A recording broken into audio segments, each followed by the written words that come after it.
Tolegaa maatiiwwan Waaqayyoo barumsi keenya nuti har'a waliin barannu waa'ee tsoomii isa guddaa kanaa ta'a jechaadha. Egaa dureen barumsa keenyaas tsoomii isa guddaa jennee jalqabna. Tsoomii isa guddaa waan jedhameef akkasumaan miti jechaadha. Afaan mana kiristaanaa keenyaatiin tallaaquu tsoom jedhamee beekama. Abiyyi tsoom jedhamee beekama. Abiyyi tsoom jechuun jecha Giiziiti. Amaariffaatti tallaaquu tsoom jechaadha. Afaan keenyatti immoo tsoomii isa guddaa jechaadha. Mee egaa barumsa keenya kanattiin eegallu maaliif tsoomii isa guddaa yookaan abiyyi tsoom maaliif jedhamee? Asirraa kaana barumsa keenya kana. Tsoomii isa guddaa waan jedhameef abbootiin keenyaa hiikoo guguddaa baay'ee itti laataniiti jiru. Inni jalqabaa tsoomii isa guddaa waan tanni jedhameef Waaqayyo inni guddaan, inni jabaan, mootichi moototaa, gooftichi gooftotaa tsoomuun kan isaaf hin taane waan tsoomee tsoomaa nuun jedheef tsoomii isa guddaa jedhama. Waaqayyo inni guddaan, Waaqayyo inni jabaan, kan hanga isaatii kan tokkollee jira kan hin jedhamne, isa kan hin fakkaate tokkollee kan hin jirre ofii tsoomee tsoomaa waan jedheef tsoomii isa guddaa jedhama. Tokkos tsoomiiwwan kan biraan kan tsooman jiru. Egaa tsoomiin kun immoo guyyaa dheeraa, guyyaa baay'ee tsoomii warra kaan irra caalchifnee waan tsoomnuuf tokkos tsoomii isa guddaa jedhama. Sababiin isaa guyyaa 55 tsoomna waan ta'eef. Kanaaf guyyaa lakkoomsa guyyaanis tsoomii guddaa jedhamee beekama jechaadha. Tokkos tsoomii barumsa guddaa namaa laatu waan ta'eef tsoomii barumsaa isa guddaa jedhamee waamama.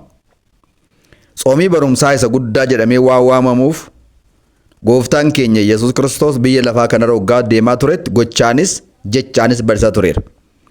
Kanaafuu tsoomii isa kana ofii masaatii tsoomee fakkeenyummaa gaarii ta'e nu barsiisee tsooma waan jedhameef tsoomii barumsa guddaatti arganne waan ta'eef tsoomii isa guddaa jedhama. Tokkos tsoomii mo'ichatti arganne waan ta'eef isa guddaa jedhama.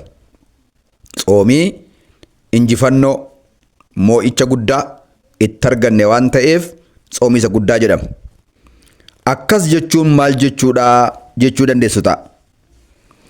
Tsoomii isa injifannoo guddaatti arganne yeroo jennu abbaan keenya Addaam haati keenya Hewaan gannata keessa waggaa jiraachaa turanitti waggaa 7 ji'a tokko guyyaa 17 sana mo'icha guddaadhaan gammachuu guddaadhaan jiraachaa turan. Seexan nama jaajiin garuu foon bofaa uffatee afaan bofaan immoo taasa'ee kan Waaqayyo hin nyaatina jedhee ajajetti kenne akka isaan nyaatan taasisee mo'atamani, hin salphatani, qullaa ta'ani. Isaanirra darbee ijoollee isaanii irratti salphinni kun du'ii kun itti dhufe. Hin mo'amne. Egaa Waaqayyo keenya Yesuus Kiristoos cuuphamee akka ba'een hojii isa jalqabaa laguu taasise gara gadaama Qorontos deemee. Achittis seexana majaajii waa sadiin itti dhufe, waa sadii mo'ate. Akka mo'annuufis humna nuu laatee daandii mo'ichaa nutti agarsiise. Kanaafuu tsoomii isa guddaa diina keenya cubbuu isa guddaa nutti fide karaa nyaataa nu ajjeese nu mo'ate san nuti immoo laguudhaan akka ittiin mo'annuudhaaf gooftaan taasiseera waan ta'eef tsoomii isa guddaa itti mo'icha arganna jedhama. Tokkos tsoomii ce'umsaa jedhama. Tsoomii ce'umsa guddaatti arganne waan ta'eef tsoomii ce'umsaa jedhama. Tsoomii ce'umsaa waan jedhamuuf maal jettanii si'ool keessaatii gara gannataatti deemnee kan ittiin ceene. Dukkana keessaa gara ifaatti kan ittiin ceene. Karaa adda biraa immoo leeyyoo keessaa qaanii keessaa gara ulfinaatti kan ittiin ceene waan ta'eef tsoomii isa guddaa jedhamee beekama jechaadha. Kanaafuu maatiiwwan Waaqayyoo kiristaanonni abbaa keenya isa guddaa ta'e Waaqa keenya isa jabaa ta'e akkuma tsoomee tsoomaa nuun jedhe sana nutis tsoomii kana jabaannee kan tsoomnu yoo ta'e diina keenya mo'achuu dandeenya, salphina keenyarraatii ulfinatti darbuu dandeenya. Egaa dukkana keessaa gara ifaatti gara jireenya isa caalutti darbuu dandeenya waan ta'eef jabaannee tsoomuu akka qabnuudhaaf tsoomii isa guddaadha kuni. edda abbaan keenya inni guddaa jabaan tsoomee nutis jabaannee tsoomuu qabnaa kan jedhu nu barsiisa jechaadha. Tokkos tsoomiin yeroo jennu bakka gurguddaa sadiitti qoodama. Tsoomiin akkaataa kitaaba qulqulluu keessatti barraa'ee jirutti tsoomiin bakka gurguddaa sadiitti qoodama. Tokko tsoomii labsiidhaan tsoomamuu jedhama. Lama tsoomii dhuunfaadhaan tsoomamu jedhama. Sadii tsoomii gaabbii jedhamee beekama. Tsoomii labsiidhaan tsoomamu jechuun maal jechuudha? Tsoomii labsiidhaan tsoomamu yeroo jennu waltajjii irratti, addabaabaayii irratti sagalee ol kaasanii tsoomaa jedhanii nama xiqqaadhaa guddaa, beekaadhaaf wallaalaa, hiyyeessaaf sooressa utuu addaan hin qoodin nama kan taatan umuriin keessan waggaa 7 ol kan ta'e tsoomaa kadhadhaa jedhamee kan labsamu kun tsoomii labsii jedhama. Yaa'awwaaj tsoom jedhama jechaadha. Egaa tsoomiin kun waggaa 7 ijoollee daa'imnillee waggaa 7 irraa kaastee tsoomuu qabdi. Tsoomii labsiidhaan dhufe kana kan eeyyamamuuf yoo jiraate tokko nama dhukkubsatee siree gubbaa ciisu yoo ta'e inni iyyuu immoo ajaja abbaa gaabbiidhaan. Lama misirroota ol fuudhanii 40 keessa jiran yoo ta'e misirroota ol fuudhanii guyyaa 40 keessa jiru yoo ta'e kanaan alatti namni hundumtuu tsoomuu qaba jechaadha. Tsoomiin labsiidhaan tsoomamu kun baay'inni isaa 7dha. Tsoomiin labsiidhaan tsoomamu kun baay'inni isaa 7dha. Tartiiba isaa eegamee gaafa lakkaa'amu tokko tsooma raajotaa, 2 tsooma gahadii jala bultii ayyaana cuuphaa gooftaatti kan tsoomamu, 3 tsooma naanawwee, 4 tsooma faasikaa, 5 tsooma fayyinaa roobiif jimaata, 6 tsoomii barattootaa, 7 tsoomii filsataa. Isaan kun 7 isaanii akkuma nama isinitti himee mucaan tokko dhalattee yookaan dhalatee waggaa 7 irraa kaasee tsoomuu kan qabanidha. Kanas Matsaafa seeraa mana kiristaanaa keenyaa Fitaa Negisti jedhu keewwata 15 gubbaa irratti kaa'amee jira jechaadha. Kanaafuu tsoomiin kun egaa tsoomii labsii jedhama. Waa'ee tsoomii labsii kana ilaalchisee kitaaba qulqulluu keessattis caafamee jira. Tsoomii qulqulluu labsaa jedhamee. Tsoomii qulqulluu labsaa. Uummata walitti qabaa mana qulqullummaa keessatti awwaajaa. Xiqqaadhaaf guddaan, beekaaf wallaalaan, hiyyeessaaf sooressaa tsoomani jedhee misirroon illee dinqaa baatee dhirsi misirroon illee dinqaa ba'anii jaarsa jaartii ijoollee utuu hin jedhin luboonni waldaa kiristaanaa immoo iddoo aarsaa dhaabatanii haa kadhatanii jedha. Matsaafa raajii Iyyoo'eel boqonnaa 2 irratti barraa'ee akka jiru jechaadha. Tsoomiin qaddisuu awwijuu jedhee akka labse. Kanaafuu tsoomiin akkasii kun egaa tsoomii labsiidhaan tsoomamuu jechaadha. Egaa inni lammaffaan tsoomiin bakka 3tti qoodama jenneerra kan labsii kana yoon jedheen ga'a. Inni lammaffaan tsoomii dhuunfaadhaan tsoomamu yegilli tsoom jedhama. Tsoomiin gilliidhaan tsoomamu kun maree nisaabbaatii ofii wajjin abbaa gaabbii ofii wajjin walii galanii kan tsoomamudha. Kun immoo maalirraan kan ka'eettan tokko namni tokko yoo waan itti irrate sana guuttachuu yoo barbaade, rakkatee dhiphatee sana mo'achuu yoo barbaade, hojii tokko hojjechuudhaaf fedhee hojiin kun gargaarsi waaqayyo isaa wajjin ta'e akka isaa milkaa'u yookaan isheedhaan milkaa'u yoo barbaade subaa eegalanii kan tsooman jechaadha.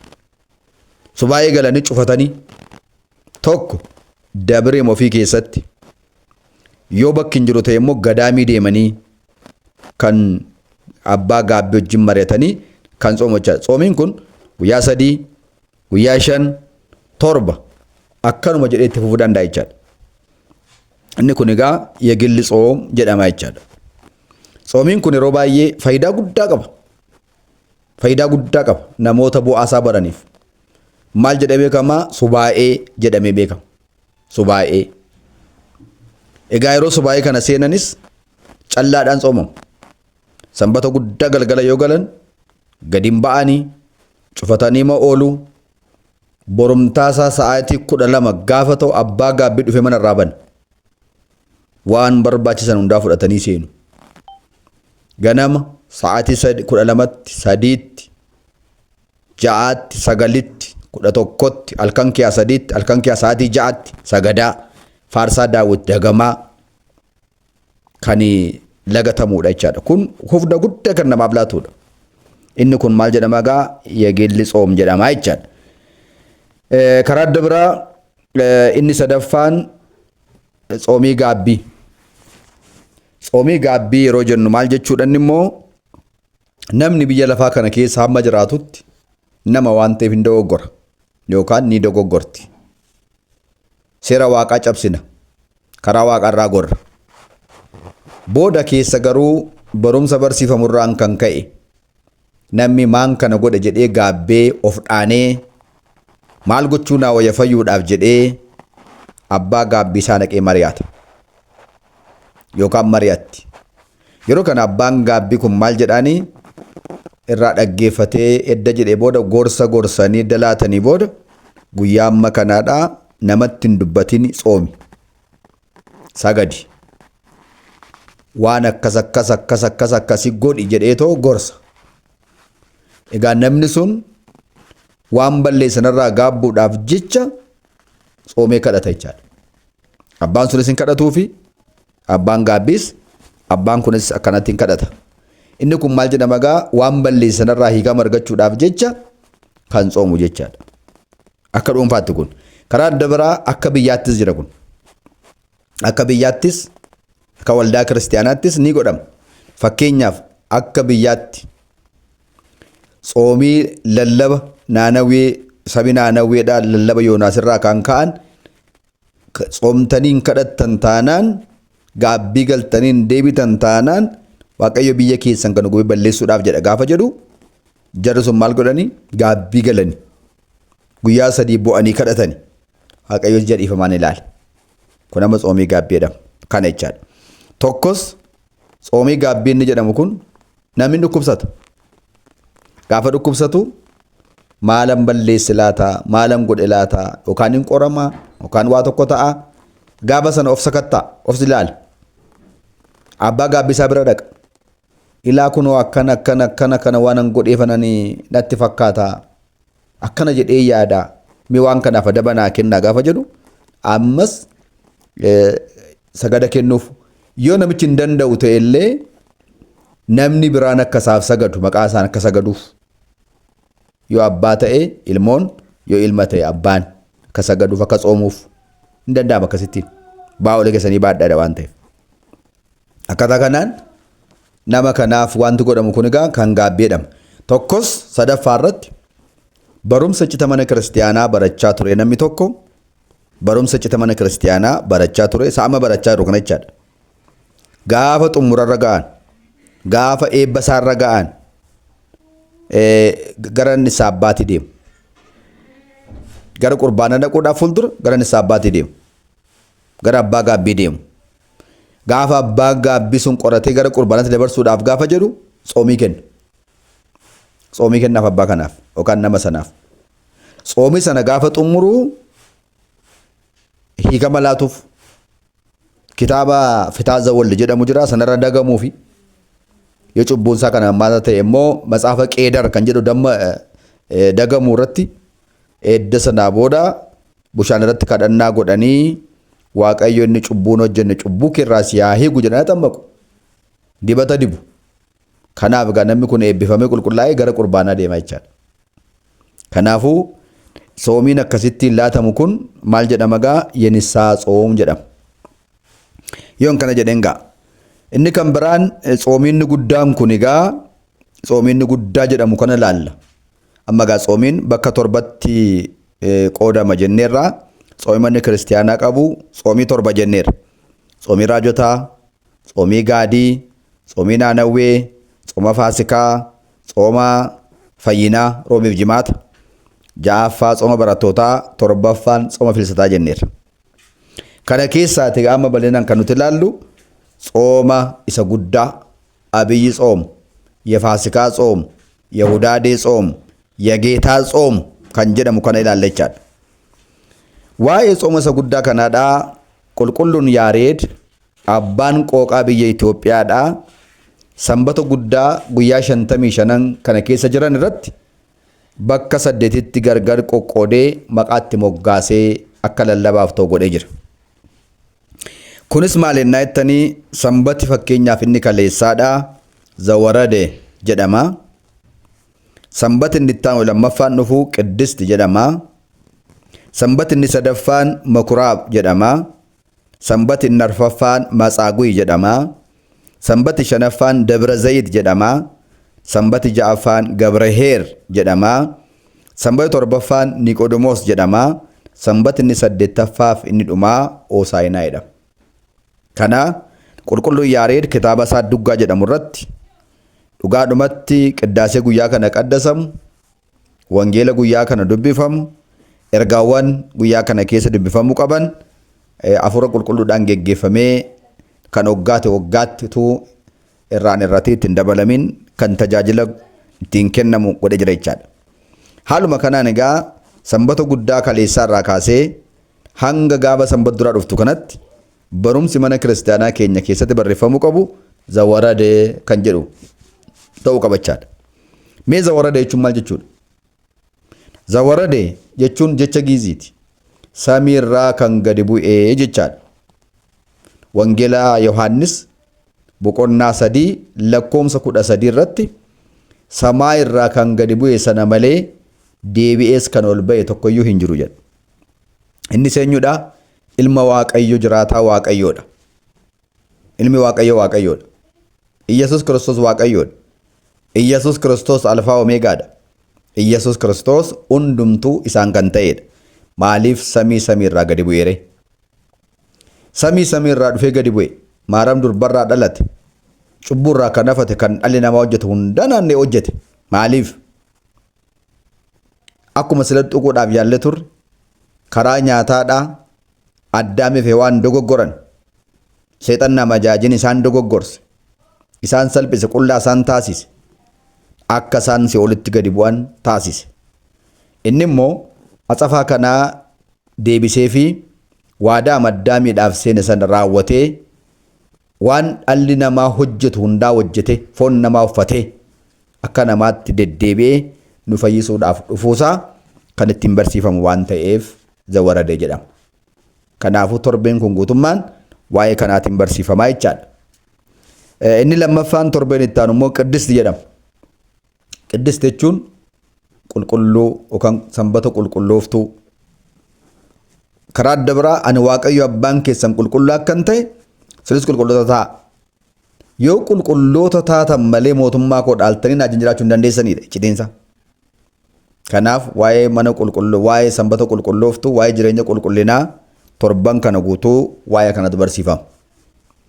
Inni sadaffaan Mukuraab. Mukuraab jechuun mana sagadaa warraa Yihudii. Mana sagadaa warraa Yihudii. Dhimma kanaan kan qabates immoo waa'ee mana qulqullummaa, iccitii mana qulqullummaatu barsiifama. Inni arfaffaan Matsaaguy. Matsaaguy jechuun dhukkubsataa jechaadha. Dhukkubsataa namicha dhukkuba qoricha hin qabneen waggaa 38 ciisaa ture. Kanumarraan kan keellee maqaa isaa maal jedhanitti moggaasanii dhukkubsataa jedhanitti moggaasan. Matsaaguy jechuun maqaa namichaa miti. Dhukkubsataa jechaadha. Bara dheeraa waan ciiseef. Kana asirratti maaltu barsiifama? Dhukkubi akkamittiin gara biyya lafaa dhufee? Dhukkubi akkamittiin gara biyya lafaa dhufee? Dhukkuba gara biyya lafaa dhufe kanarraa immoo nama akkamittiin fayyuu danda'a? Qorichi isaa maali? Kan jedhu kan ittiin baratan torban kana guutuu. Inni shanaffaan Dabra Zayit jedhama. Tulluu ejersaa gubbaa irratti yookaan tulluu Dabra Zayit jechuun tulluu ejersaa jechaadha. Gooftaan waa'ee dhufaatii isa lammaffaa mallattoo inni kenne waan ta'eef guyyaa kanatti immoo waa'ee dhufaatii gooftaa keenyatu barsiifama. Waa'ee dhufaatii gooftaa keenyaa kun barsiifameetoo maali mallattoon godhamaa ture, maaltu raawwate, maaltu raawwatamiin jira kan jedhuufiin dhammi hundumtuu qophaa'ee dhufaatii isa lammaffaa akka isa eeguuf waa'ee kana barsiifama. Inni ja'affaan Gabraheer jedhame jenneerra. Hojjetaa amanamaa, hojjettuu amanamtuu. Namni hundumtuu kennaa isaaf kenname qaba. Amanamee akka Waaqayyoof hojjetu yookaan akka Waaqayyoof hojjettuuf. Yeroon akkanas hin jedhamu luba, lallabaa, daaqunii, faarfataa qofa miti. Amantoonni hundumti isaaniiyyuu kennaan nuu kenname jira. Kennaa nuu kenname kana irratti amanamaa taanee akka Waaqayyoon tajaajilu, akka Waaqayyoof hojjennu. Waaqayyoof hojjennee isa biraa immoo eebba akka argannuudhaaf waa'ee hojjetaa amanamaa sana baramachaadha. Kun jechuun kitaaba keessatti caqasa kanaa kaa'amee jira. Tokko 5 fuudhee 5 buusee, tokko 2 fuudhee 2 buusee, tokko immoo fuudhee awwaale. Egaa asirratti warri bu'aa buusanii akka isaan bu'aa argatanii inni awwaale akka itti gaafatamu. Waa'een kanaan barsiifama. Inni torbaffaa irratti sanbata jiru maa inni Niqoodimoos jedhama. Niqoodimoos jechuun hayyuu seeraa warra Ayhuudiiti. Barsiisaa seeraa warra Ayhuudiiti. Namichi kun sooressa badhaadhaadhaa ga'aadhas. Garuu halkan gara gooftaa keenyaa dhaqee barachaa ture.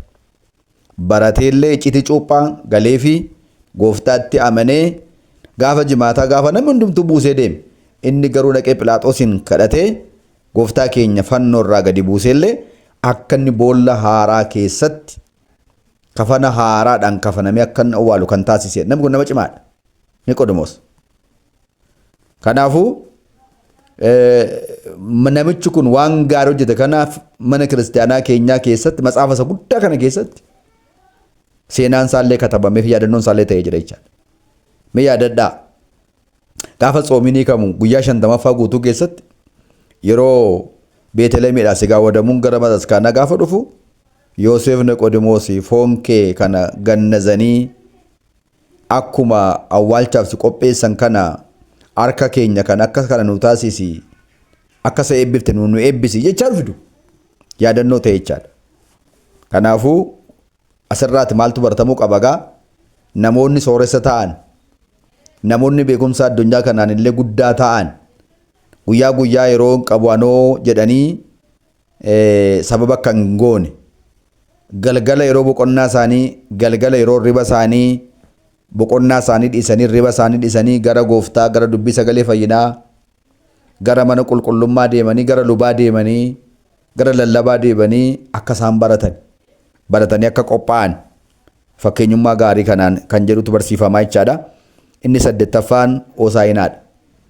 Egaa waa'een Hoosaa'inaadha kabaja guddaan ulfina guddaadhaan jaarsaaf jaartiin ijoollee daa'imni utuu hin jedhamin Hoosaa'inaa jedhanii adaraa kottamma fayyis jedhanii gara mana qulqullummaa akka gooftaan harree yaabbatee seenee ulfina guddaadhaan akka inni seenee mana qulqullummaa keessa seenee akka inni barsiisee jaamaa warra okkolan akka fayyise Ayhudoota akka inni qaaneesse kan barsiifamudha.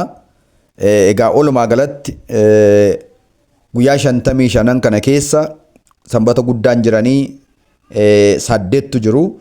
8 isaanii kun egaa maqaa ammaa kanaa fi seenaa ammaa kana qabu.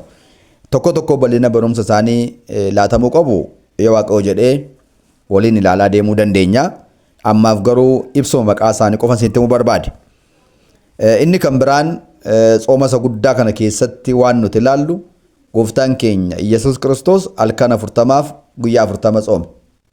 Halkan 40 guyyaa 40 tsoomee nuti garuu guyyaa 55 tsoomna. Maaliif? Inni 40 tsoome nu maaliif 55 tsoomne? 15 dabalame. Kan jedhus beekuun barbaachisaadha. Egaa guyyaan nuti tsoomtu ammayyuu taanaan 40 tsoomaa jirra. Maaliif yoo jettanii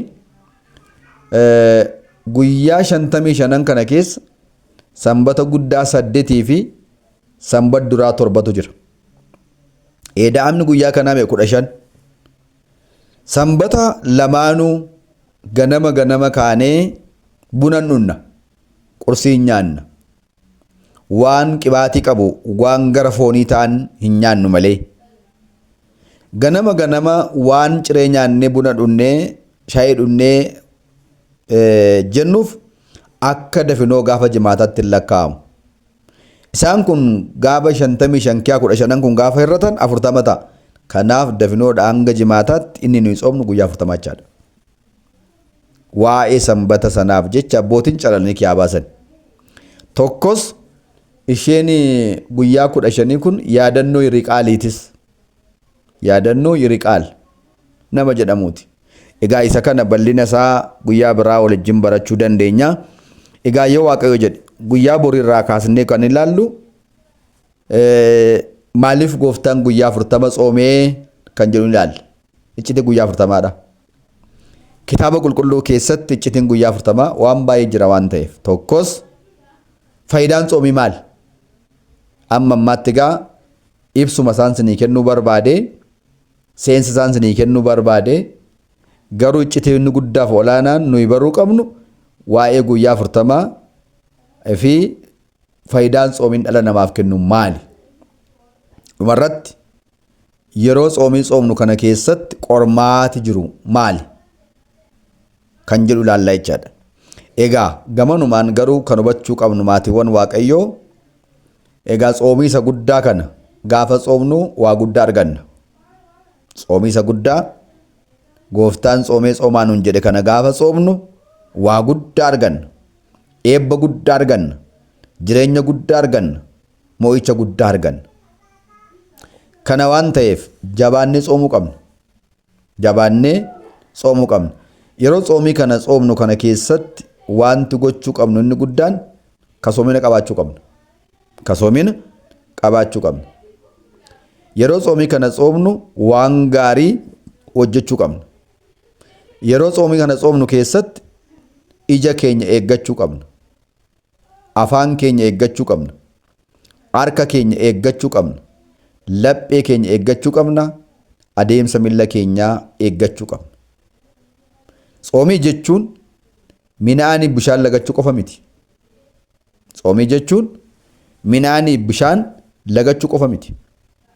Matsaafa raajii Isaayaas boqonnaa 58 lakkoomsa tokkorraa kaasee sacaafamee jiru sana qalbeeffachuun gaariidha. Indaama matsaafa kanarraa akkas jedha. Lakkoomsa tokkorraa kaasee sagalee kee hin qusatin. Sagalee kee ol kaasi. Iyyi caraani dubbadhu. Jedha sagalee Waaqayyo. Itti fufee maal jedha? Hin tsoomna jettu, hin kadhanna jettu. Maal yaa Waaqayyo maanuun dhageessu naan jettu. Garuu isin yeroo tsoomii tsoomtanii yeroo kadhattanii waanuma fedha garaa keessanii raawwattu. Ajaja koo raawwattanii adeemsa dubbii kootiin raawwattanii. Kanaaf anan isiniif hin dhagawani. Sinoo yeroo tsoomii tsoomtan nama arrabsitu. Dalga nama ilaaltu. Gatii nama isiniif hojjetee dafqa isaan bifattu. Madaalii jalliftu. Nama saamtu. Nama loltu. Dhiifama namaaf hin gootanii waan baay'ee tarreesseera. Dhuguma tsoomii ani barbaadu isa kanaaree. Dhuguma tsoomii ani jaalladhu kanaaree. Amma garuu tsoomii ani jaalladhu tsoomtu yoo ta'e ija keessanii, afaan keessanii, harka keessanii, miila keessanii, yaada garaa keessanii hundaa qajeelaa taasifadhaa jedha. Kanaafuu midhaanii bishaan tsoomuun gatii hin qabu. Isa kanammaa waraabessi qanii guutuu tsoomaa oola. Qanii guutuu boollatti galee tsoomaa oola. Gaafachii gamu garuu warra garaa garaa nyaata. Tsoomiin akkasii addunyaa kana gadaar hin qabu. Kan keenya garuu yeroo tsoomnu gaa hunduma isaa tsoomuu qabnaadha. Dubbii tsoomuu qabnaa. Jibba tsoomuu qabnaa. Jalina tsoomuu qabnaa jechaan. Egaa jarana yeroo akkana siniin jedhu immoo kiristiyaanni yeroo tsoomii duwwaa kana tsoomamuu jechuu koo miti. Yeroo hundumaayyuu kiristiyaan eejisaa eeggachuu qaba. Afaansaa eeggachuu qaba. Eeggadhu qabdi. Kanaafuu caalaadhumatti yeroo tsoomii keessa immoo caalaatti eegamuu qabaadha malee. Caalaatti eegamuu qabaadha malee kaleessayyuu nuyi gadhiisiin jiraan. Of eeggannoodhaan jiraan. Fedha foon keenya raawwannu. Kana waan ta'eef akkanattiin immoo kana beeknee jabaannee kadhannee tsoomnee Waaqayyo abbaa keenya biraa akka eebba argannuuf Waaqayyo nu haa gargaaru. Egaa yeroo kadhannaa tsoomii kana keessa lolliin baay'ata. Qormaatiin baay'ata. Seexan nama jaajiin nama dadhabsiisa. Nama qora.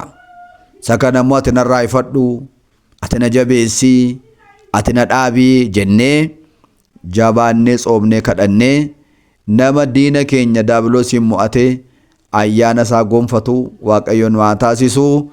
Isa dhageenya kana Waaqa lapheetti nuuf haa qabsiisu. Tokko jennee kan jalqabne laguu kana xumurree guyyaa isa xumuraa sana immoo geenyee nama galata isaa dhiyeessu nu haa taasisu. Galanni Waaqayyoodhaaf haa ta'u. Xumuree tan jira.